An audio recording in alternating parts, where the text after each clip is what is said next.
Student, कैसे हैं आप सभी लोग। चलिए बच्चों स्टार्ट करते हैं नेक्स्ट चैप्टर, चैप्टर नंबर 4, महाकवि कालिदास। तो कालिदास के बारे में सभी ने सुना होगा, कवि थे, काफ़ी ज़्यादा कविताएं लिखी थी इन्होंने, कालिदास जी ने। तो चलिए स्टार्ट करते हैं। प्राचीन समय में राजा शारदानंद की पुत्री विद्योत्मा की सुंदरता और बुद्धि की चर्चा चारों ओर थी। राजकुमारी ने विवाह करने के लिए एक शर्त रखी थी, वह केवल उस व्यक्ति से विवाह करेंगी जो उन्हें शास्त्रार्थ में हरा देगा। शास्त्रार्थ क्या होता है?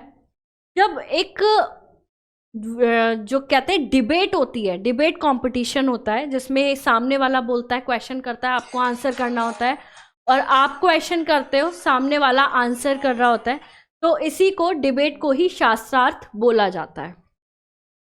देश विदेश से अनेक विद्वान आए, पर उसमें से कोई भी विद्योत्मा को शास्त्रार्थ में नहीं हरा सका। तो वो काफ़ी अच्छी थी, तभी उन्होंने शर्त रखी थी। कुछ विद्वानों ने राजकुमारी का घमंड तोड़ने के लिए उनसे बदला लेने की सोची, तो फिर जब वो हार गए तो उन्होंने कहा अब इससे बदला लेंगे। जंगल से गुजरते समय विद्वानों ने देखा कि एक आदमी जिस डाल पर बैठा था उसे ही कुल्हाड़ी से काट रहा था। वे बोले, यह तो महामूर्ख है, क्यों ना विद्योत्मा का विवाह इस महामूर्ख से करवा दिया जाए, उसका घमंड ऐसे ही चूर चूर हो जाएगा। तो उन्होंने देखा एक दिन कि वो जा रहे थे और देख रहे थे एक मूर्ख था जो कि जिस डाली पे बैठा था उसी को काट रहा था। तो अभी डाली गिरेगी तो वो खुद भी गिरेगा, लेकिन उसने सोचा ही नहीं। तो जब इन लोगों ने सोचा, देखा, तो उन्होंने कहा इसकी शादी करा देते हैं उससे। विद्वानों ने उस युवक को पेड़ से नीचे बुलाया और उससे कहा, अगर तुम मौन रहो तो हम तुम्हारा विवाह एक बहुत सुंदर राजकुमारी से करवा सकते हैं। युवक यह सुनकर खुश हो गया। विद्वान उसे सुंदर कपड़े पहनाकर विद्योत्मा के पास ले गए और बोले, ये हमारे गुरु हैं, ये केवल संकेतों में ही प्रश्नों के उत्तर देंगे। विद्योत्मा ने बात मान ली। शास्त्रार्थ आरंभ हुआ। विद्योत्मा ने अपनी एक उंगली उठाई और संकेत किया कि ईश्वर एक है।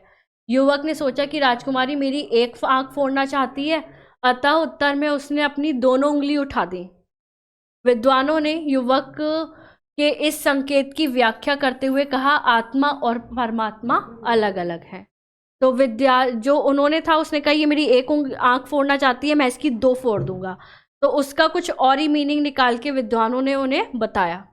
इस बार राजकुमारी ने अपनी 5 उंगली उठा दी और संकेत में कहा, हमारा शरीर 5 तत्वों से मिलकर बना है और संसार में सबसे श्रेष्ठ है।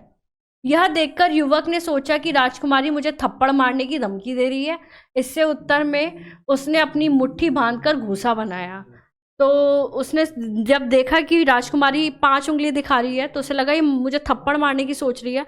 उसने ऐसे दिखाया, उसे घूंसा बना के दिखाया। विद्वानों ने युवक के इस संकेत की व्याख्या करते हुए कहा, आत्मा 5 तत्वों से भी श्रेष्ठ है। यानी कि 5 तत्वों की बात कर रही थी, अब आत्मा उससे भी श्रेष्ठ है। ऐसे उत्तर सुनकर विद्योत्मा बहुत खुश हुई और उसने उस युवक से विवाह कर लिया। लेकिन कुछ दिनों में ही वह समझ गई कि यह विद्वान नहीं बल्कि महामूर्ख है। उसने कालिदास को महल से बाहर निकलवा दिया। यानी कि उस युवक का नाम क्या था? कालिदास। तो उसे जब पता चला कि महामूर्ख है, उसने अपने महल से उसे बाहर निकलवा दिया। विद्योत्मा समझ गई कि उसका पति ना तो गूंगा बहरा है और ना ही विद्वान, बल्कि यह महामूर्ख है। उसने उसे तुरंत महल से बाहर निकलवा दिया। कालिदास को बहुत दुख हुआ। उसने ज्ञान प्राप्त करने का निर्णय लिया, अनेक वर्षों तक शिक्षा प्राप्त की और बहुत विद्वान बन गया। उसने कई प्रसिद्ध नाटकों की रचना की, जैसे अभिज्ञान, शाकुंतलम, मेघदूतम आदि। तो ये इनकी रचनाएं हैं जो कि कालिदास की हैं। जब कालिदास को लोग महाकवि कालिदास कहने लगे, विद्योत्मा को जब पता चला, उससे अपने पति कालिदास से क्षमा मांगी।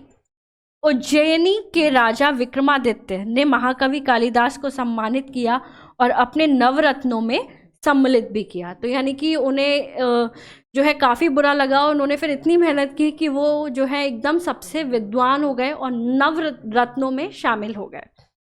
तो देखिए बच्चों, जब मेहनत करते हैं तो हम कोई भी गोल अचीव कर सकते हैं। मिलेंगे नेक्स्ट चैप्टर में। Thank you so much.